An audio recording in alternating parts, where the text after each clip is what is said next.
tous, je suis Jenny Garden, je suis médium conférencière et je pratique également le Reiki et le magnétisme. Aujourd'hui, je vais vous parler du confinement lié à l'épidémie de coronavirus. Alors je ne vais pas vous redire toutes les précautions à prendre parce que je pense que vous les connaissez, on vous les a suffisamment répétées depuis le départ. Par contre, effectivement, je vais vous parler de cette dérogation pour sortir, ou en tout cas de ce que certains vont vivre comme une privation de liberté de sortie, qui en fait n'en est pas une. C'est simplement pour limiter, là encore, je vous le redis, la propagation du virus. On peut choper le virus en sortant, et après contaminer d'autres personnes et notamment les proches puisqu'on est confiné avec eux. Donc quand on va revenir, on peut les contaminer si on l'a chopé entre deux. Sachez qu'on peut le choper et au départ en tout cas ça peut passer inaperçu. Donc de toute façon, mieux vaut toujours être prudent, ne pas sortir ou limiter dans tous les cas les sorties pour ne pas avoir tout ça et tout simplement contaminer d'autres personnes, quoi. Voilà, ça peut être dangereux pour ces personnes-là, ça peut être dangereux pour vous.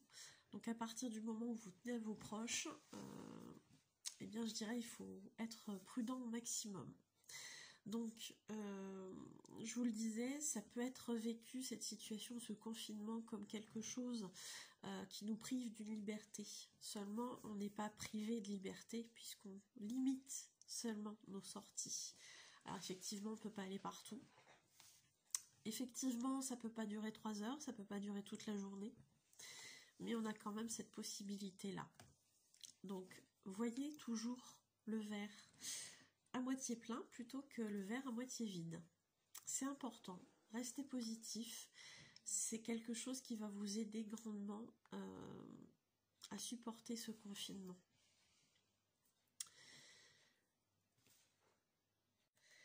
Excusez-moi, j'ai dû couper la vidéo quelques instants. Je vous disais que le confinement, il vaut mieux voir le verre à moitié plein plutôt que le verre à moitié vide. En effet, ça me fait penser bizarrement à la loi de l'attraction. Vous allez dire que c'est bizarre parce que c'est pas du tout l'objet de la vidéo, mais je vais vous dire pourquoi je pense à ça.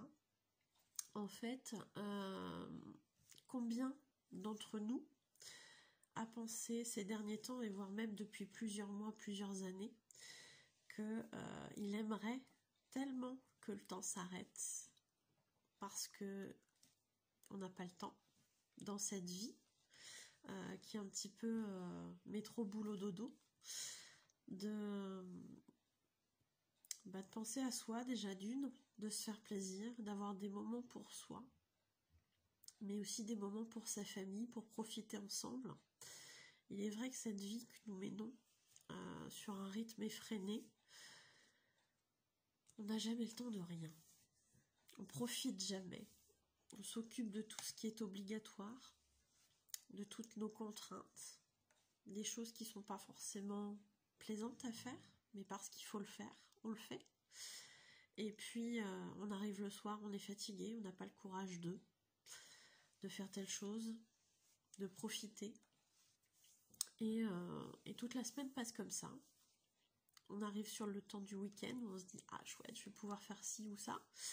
Et puis au final, eh bien non, on fait les choses qu'on n'a pas eu le temps de faire le week-end. Et le week-end, de faire la semaine, pardon, et le week-end passe comme ça, super vite. Et combien d'entre nous ont souhaité, ne serait-ce qu'une seconde, avoir du temps en plus, que le temps s'arrête. Eh bien, cette loi d'attraction, effectivement, elle peut être à l'origine de ce qui se passe en ce moment. Alors je dis pas, hein, attention, elle a pas provoqué le coronavirus, c'est pas ça du tout, mais l'effet qu'on a en ce moment avec cette période de confinement peut être un impact de ce qu'on a souhaité tous en fait pendant longtemps, pendant plusieurs mois, plusieurs années, avec toutes nos énergies, tous nos souhaits, ça peut être un effet de ça. Ça peut être un effet de ça. Alors je dis pas que c'est sûr, que c'est une certitude, absolument pas. Mais ça m'y fait penser. C'est une possibilité. Donc finalement, ce temps de confinement, qu'on voit bien souvent comme quelque chose de négatif, puisque quelque part il nous prive de faire tout ce que l'on souhaiterait faire, eh bien si plutôt on le voyait comme quelque chose de positif, comme une bénédiction, qui va nous permettre de se recentrer sur soi, de se recentrer sur nos proches, sur nos enfants, sur notre couple peut-être aussi, et finalement d'être solidaire dans une situation que l'on ne maîtrise absolument pas. Et quand on ne maîtrise pas les choses, effectivement, il est important de ne pas lutter contre. À partir du moment où on lutte contre quelque chose contre lequel on ne peut rien, on perd notre temps, on perd notre énergie. Et souvent, ça va nous paraître beaucoup plus contraignant que ce que ce n'est en réalité. Donc, prenez ce temps. Peut-être que tous les jours, vous auriez envie d'avoir quelques minutes avec vos enfants pour, je sais pas, faire une partie d'un jeu ou quelque chose, pour avoir du temps privilégié avec eux, plutôt que de passer votre temps à les gronder parce qu'ils vont pas assez vite à faire leurs devoirs. Peut-être que ils ne vont pas être concentrés sur ces choses-là et que ça va vous faire perdre patience. Eh bien, peut-être que ce temps que vous avez au jour d'aujourd'hui, pendant au moins 15 jours, eh bien, vous allez pouvoir le passer à profiter d'eux un petit peu plus pour des choses sympas, comme effectivement passer du temps, je sais pas, faire une partie d'un jeu de société, d'un jeu vidéo, peu importe, les choses que vous faites pas habituellement en fait, sans oublier effectivement le côté j'ai les devoirs à lui faire faire, la classe, peut-être que vous allez passer plus de temps de qualité avec votre conjoint, peut-être aussi que vous allez prendre du temps tout simplement pour vous, si vous êtes seul, ou même si vous ne l'êtes pas, ça ne vous empêche pas non plus de prendre du temps pour vous. Mais dans tous les cas, peut-être qu'il faudrait voir ce temps que l'on a, qu'on ne maîtrise pas, et dans lequel on va être enfermé quelque part, c'est un peu comme ça que certains le ressentent, eh bien, au contraire, au lieu de vous sentir enfermé, replongez à l'intérieur de vous. Demandez-vous si dans votre vie vous êtes heureux ou pas heureux. Si vous ne l'êtes pas, qu'est-ce qui peut faire que vous alliez avoir ce sentiment de bonheur? Peut-être qu'il y a des choses à changer chez vous, dans votre environnement, dans vos relations, dans votre travail, je ne sais pas. Faites le point sur ce qui peut être positif, sur ce qui peut être amélioré. Prenez ce temps, c'est important. Surtout qu'en plus, là, on en a. Je suis persuadée que cette période de confinement, il vaut mieux le voir comme une bénédiction, parce qu'à partir du moment où on le verra comme ça le sera forcément. Pour toutes les personnes qui travaillent, que ce soit les soignants, les routiers, les caissiers, peu importe, je vous remercie. On vous remercie tous de pouvoir faire en sorte que notre vie soit la plus normale possible en ces circonstances. J'en oublie certainement, excusez-moi. Mais dans tous les cas, les personnes qui sont, entre guillemets, obligées de travailler malgré tout ça, je suis persuadée qu'à partir du moment où on fait les choses pour les autres, on en retire toujours un certain bénéfice. Donc vous aussi, vous en retirez un bénéfice, il n'y a pas de raison. Qu'il soit moral, qu'il soit la reconnaissance de tous ceux qui vont vous dire merci. Et il y en aura, j'en suis persuadée, beaucoup plus que vous le pensez. Il y aura forcément un bénéfice.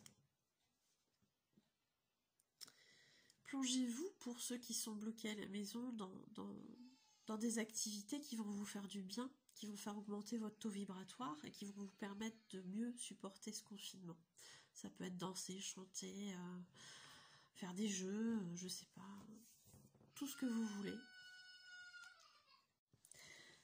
Pour ceux qui font du télétravail, écoutez, vous faites comme vous pouvez. Si vous avez vos enfants qui viennent vous embêter, tant pis, mettez un petit peu d'humour dans tout ça. Si votre conjoint fait du bruit, etc., essayez de concilier tout ça de la meilleure façon possible. Ça n'amène jamais à rien de s'énerver, surtout en période de confinement. Au contraire, ça risque d'être beaucoup plus compliqué si vous vous énervez, si vous vous agacez. Donc, vaut mieux prendre un petit peu tout ça avec humour. C'est mon cas. Je fais du télétravail, donc je peux vous aider via la voyance ou les soins. Je peux vous faire des voyances par téléphone ou par internet et aussi des soins, des soins du Reiki, du magnétisme à distance. Ça fonctionne aussi bien qu'en cabinet, il n'y a aucun problème là-dessus. Et puis notamment en période de confinement comme ça, avec des peurs, des angoisses qui font un petit peu surface. Peut-être qu'il y a des libérations justement avec les énergies du moment qui sont en train de changer, des libérations de vieux schémas qui sont aussi là en train de sortir. Donc n'hésitez pas à me contacter, vous avez toutes mes coordonnées à la fin de la vidéo. Et si cette vidéo vous a apporté un bien-être quelconque, j'en suis ravie. J'espère vous faire voir les choses avec beaucoup plus de bonne humeur. Et n'hésitez pas surtout à vous abonner, à liker la vidéo, à partager aussi si elle vous semble utile pour certaines personnes de votre entourage. Et si vous vous abonnez, appuyez sur la petite clochette, elle vous permettra d'être prévenu de la prochaine vidéo. Je vous dis à bientôt et bonne journée à vous.